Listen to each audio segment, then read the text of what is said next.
From the WATE.com Digital Center, answering your legal questions, this is Ask Isaacs. Now, here's Tucker and attorney Greg Isaacs.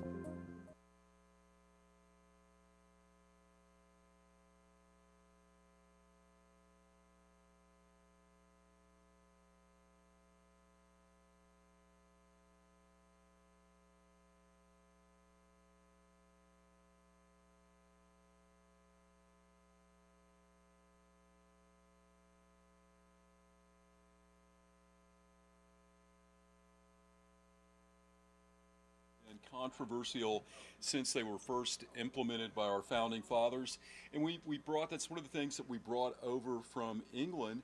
And in England they had where the king could issue a mercy pardon. So George Washington, our first president, was bestowed with the right, and it's an absolute right to pardon an individual. But you can't pardon someone on any crime, right? There are certain things a president cannot pardon. Well, some, but typically everything, but a few espionage, limited circumstances. But mainly we're talking federal crimes.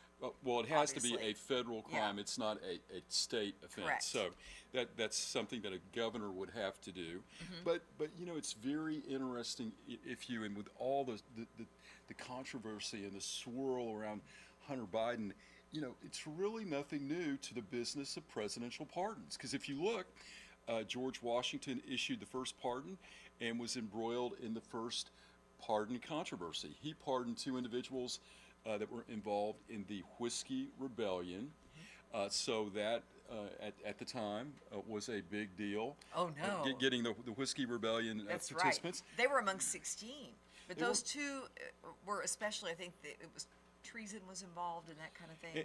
And as history progressed, so did pardons and controversy.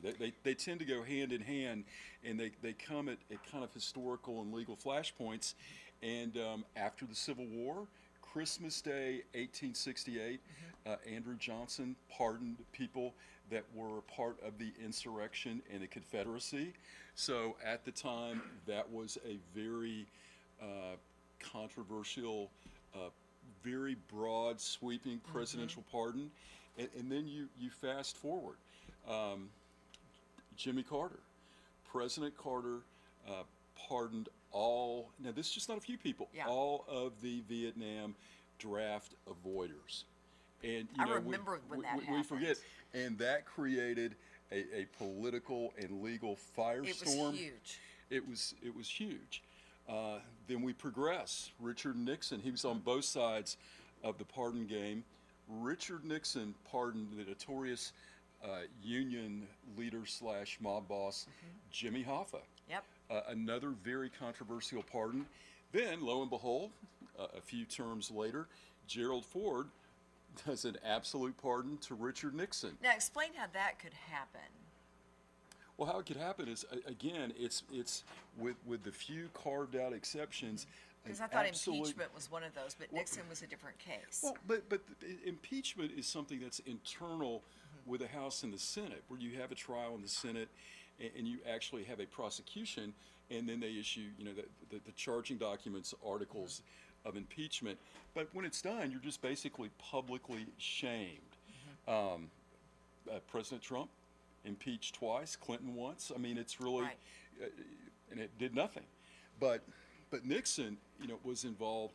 You know, Watergate, and it's amazing how time marches on. You know, now people are Watergate. What was Watergate? Yeah.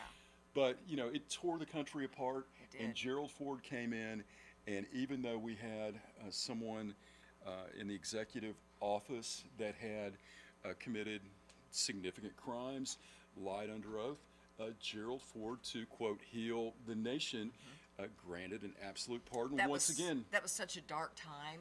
And he had such a tarnished, awful reputation. And so once again, public opinion, political controversy followed that pardon. Let's talk about presidents who pardon family members, because there aren't that many. There's not that many. We have Biden, and then we have President-elect Trump. We have President-elect Trump, but let's not forget Bill Clinton. And his half-brother Roger. Pardoned his half-brother Roger. kind of an Arkansas, ne'er-do-well kind of person. It was on drug didn't, convictions. Didn't hesitate to do so. And then Roger was convicted a year later of some other crimes. Some anyway, other crimes. Yeah. Just throwing that in. Just throwing that in. President Trump is no stranger to the pardon game. You know, President Obama was prolific, but really there's no pardon that stands out under his administration as being a lightning rod or controversial. But, you know, it's interesting how partisan the Hunter Biden pardon is by Republicans. And they forget that in President Trump's first term, he pardoned his son-in-law, Charles Kushner, who had been convicted. His son-in-law's father. Son-in-law's, yeah. Yes, his yes. son-in-law's Jared's father. dad. Jared's dad. Yes. Because he had made false statements to the SEC, had tampered with witnesses. Tax return issues. Tax fraud, yeah. Convicted of a number of felonies. And President Trump not only pardoned his son-in-law's father, but now has appointed him as the ambassador in waiting to France. So, you know, blood is thicker than water, starting with Bill Clinton, then you have Biden. But I think, and President Lincoln, too. Could I share what I found? Okay. Okay. Yes, you're saying yes, of course. Where did I put my notes here? So Lincoln apparently pardoned Emily, here we go, Emily Todd Helm, the wife of a Confederate general and half-sister of Lincoln's wife, Mary Todd Lincoln. I was trying to find out exactly what she did. But anyway, this goes back to that in terms of family members. It goes back to that, and it really doesn't matter. But the point is, and if you look at other, and you know, President Trump never shied away if he thought it was the right thing from issuing a pardon to very controversial people, Paul Manafort, Steve Bannon, a host of his, we hear those names Roger come Stone. Back. Right. So yeah, I think the dynamic with the Biden, Hunter Biden pardon is that President Biden was so adamant and said under no circumstances will I become involved, will I pardon Hunter Biden, will I circumvent our American system of justice. And a lot of pundits are saying he said that because he was running for office. Well, there's two schools of thoughts. He said it because he was running for office. Another school of thought is, he has kind of read the tea leaves with some of the appointments. Kash Patel over the,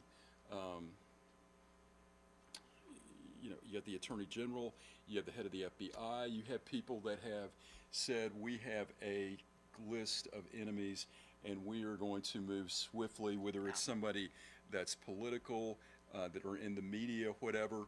So one school of thought is that he kind of saw the writing on the wall and acted proactively to protect Hunter. Now the optic's not good. I mean, anytime you have something that engulfs the nation, like the Hunter Biden thing has been a lightning rod politically. So he knew when he put the pen to paper that was going to create a firestorm.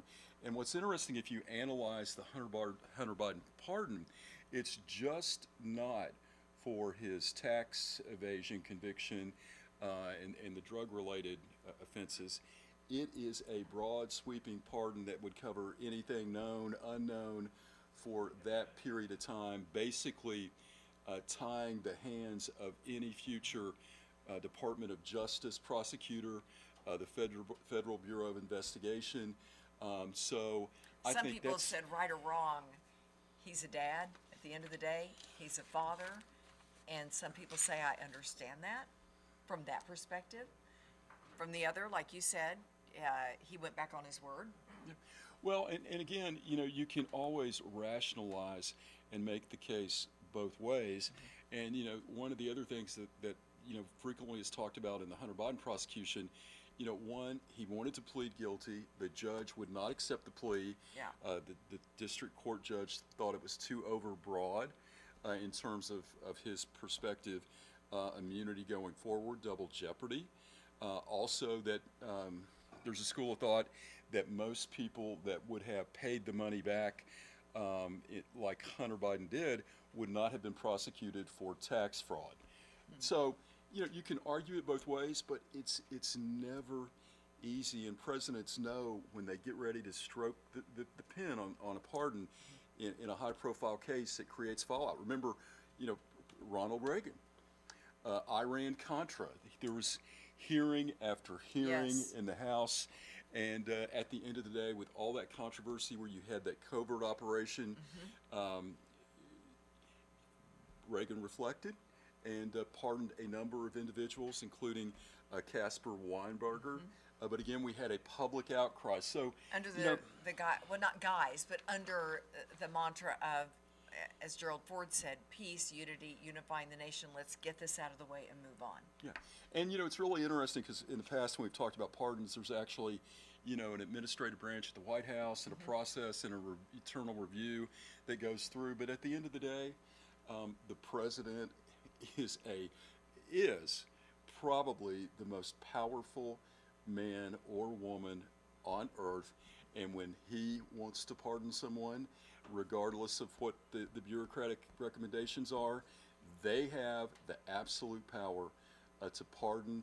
And presidents historically have let the chips fall where they may. And sometimes there are a lot of chips. Look Look at Obama. There's a lot More of than 1,000 pardons. 1,700 pardons. Goodness gracious. So are you? So the question becomes, and historically, if you look at some of the debate of our founding fathers, in terms of the Constitution, the Federalist Papers, whatever, the concept of a pardon was supposed to be used judiciously for times when the president may need to pardon people on the other side of the political equation, to heal the country.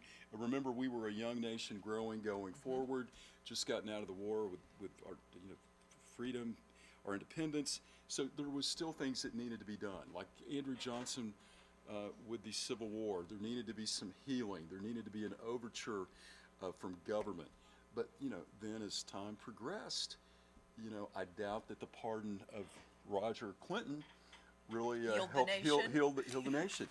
And so it's really interesting. Same might be said for Hunter Biden. Same might be said for Hunter Biden. But at the end of the day, when you're sitting behind the Resolute desk, 1600 Pennsylvania Avenue, and you want to pick up that pen and you want to sign a pardon, you have that right until January 6th of the following year. All right, let's talk more at 5:30, shall we? Let's do. All right, thanks everybody.